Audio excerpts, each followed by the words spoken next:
ਛੋਟਾ ਜਿਹਾ ਹੋਇਆ ਸੀ, मतलब कि ਕਿਸੇ ਨੇ ਨਾਲ ਵਾਲੀ ਕੁੜੀ ਨਾਲ ਥੋੜੀ ਬਦਤਮੀਜ਼ੀ ਕੀਤੀ ਸੀ।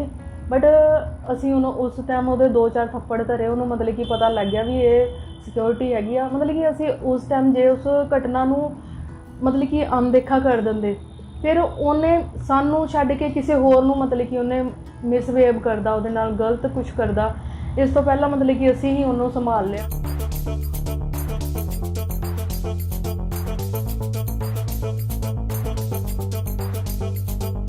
मेरा नाम हरप्रीत कौर है, मैं फतेहगढ़ साहब की रहने वाली हाँ।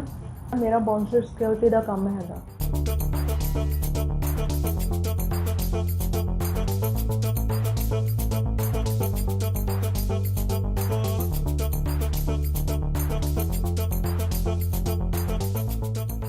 मेरी स्टार्टिंग मतलब कि मेरे सिस्टर करते सी बाउंसर सिक्योरिटी का काम। उन्होंने मतलब कि 10 कुड़ियाँ लैके जानिया सी, हरियाणा पुलिस की ट्रेनिंग सी। तो अचानक एक कुड़ी बीमार हो गई, वो मैनू कहंदे भी तू चल।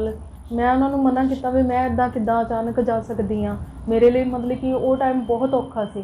मतलब कि मैं उन्होंने मेरे नाल जबरदस्ती की, मैनू लैके गए।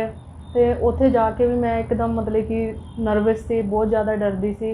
बट जो मैं अपने नाल होर 10 कुड़ियाँ खड़ियाँ देखियाँ, जिद्दां ट्रेनिंग लिए आई असी 300-400 कुड़ी उन्होंने देखा, मतलब कि मेरा बहुत हौसला वधिया उन्होंने देख के। ਜਦੋਂ ਕੁੜੀਆਂ ਬਾਹਰ ਨਿਕਲਦੀਆਂ ਨੇ, ਹਰ ਇੱਕ मतलब कि ਕੁੜੀ ਨੂੰ ਪਹਿਲਾਂ ਗਲਤ ਨਜ਼ਰੀਏ ਨਾਲ ਹੀ ਦੇਖਿਆ ਜਾਂਦਾ ਮੇਰੇ ਹਿਸਾਬ ਨਾਲ। ਪਰ ਮੇਰੇ ਦੇਖਣ 'ਚ ਕੁੜੀਆਂ ਗਲਤ ਨਹੀਂ ਹੁੰਦੀਆਂ, ਕੁੜੀਆਂ ਬਹੁਤ ਕੁਝ ਕਰ ਸਕਦੀਆਂ, ਉਹਨਾਂ ਨੂੰ ਚੰਗਾ ਪੜ੍ਹਾਇਆ ਲਿਖਾਇਆ ਜਾਵੇ। ਮੈਂ 20-25 ਕੁੜੀਆਂ ਤਿਆਰ ਕੀਤੀਆਂ ਗਈਆਂ। ਮੇਰੇ ਕੋਲ 20-25 ਕੁੜੀਆਂ ਹੈਗੀਆਂ, ਜਿਹਦੇ ਵਿੱਚ ਮੈਰਿਡ ਔਰ ਅਨਮੈਰਿਡ ਮੇਰੇ ਕੋਲ ਦੋਨੋਂ मतलब कि ਹੈਗੀਆਂ ਕੁੜੀਆਂ। ਜਦੋਂ ਚਲੋ ਅਸੀਂ ਆਪਣੇ ਨਾਲ ਅਨਮੈਰਿਡ ਕੁੜੀਆਂ ਖੜੀਆਂ ਦੇਖਦੇ ਹਾਂ, ਸਾਨੂੰ ਹੋਰ ਵੀ ਪ੍ਰਾਊਡ ਫੀਲ ਹੁੰਦਾ ਵੀ ਜਦੋਂ ਇਹ ਕਰ ਸਕਦੀਆਂ ਅਸੀਂ ਕਿਉਂ ਨਹੀਂ ਕਰ ਸਕਦੇ। ਅਸੀਂ ਓਨਲੀ ਗਰਲਸ ਲੇਡੀਜ਼ ਇਹਨਾਂ ਵੱਲ ਹੀ ਦੇਖਣਾ, ਅਸੀਂ ਇਹਨਾਂ ਨੂੰ ਹੀ ਸਮਝਾਉਣਾ ਆ।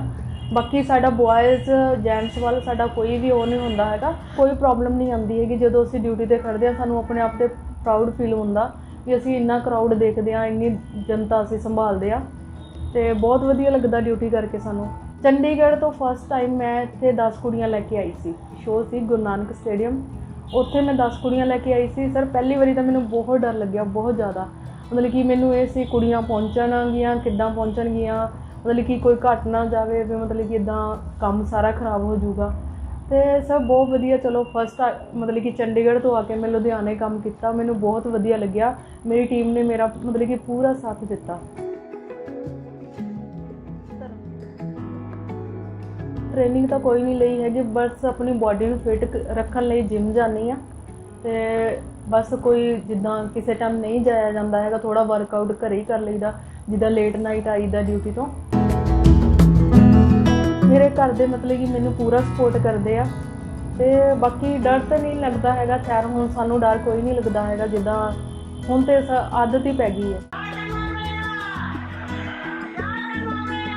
मेरा एक सुपना है जिदा ना अपने आर्टिस्ट नाल मतलब कि बाउंसर्स होंदे आ, उन्हां नाल फीमेल बाउंसर भी चाहिए। सानू भी मतलब कि मौका मिलना चाहिए अगे आउण दा भी। मतलब कि जिदा अफसाना खान मैम नाल भी बाउंसर होंदे आ, जिदा कौर भी नाल, मिस पूजा जी नाल, सारे मैम नाल मतलब कि बाउंसर्स ही होंदे आ, बॉयज़ ही होंदे आ। कुड़ियां भी उन्हां नूं मतलब कि जरूर अपने नाल रखनियां चाहिए, दो मतलब कि पूरा मतलब कि पता लगे भी हाँ इस लाइन विच कुड़ियां भी काम करदियां।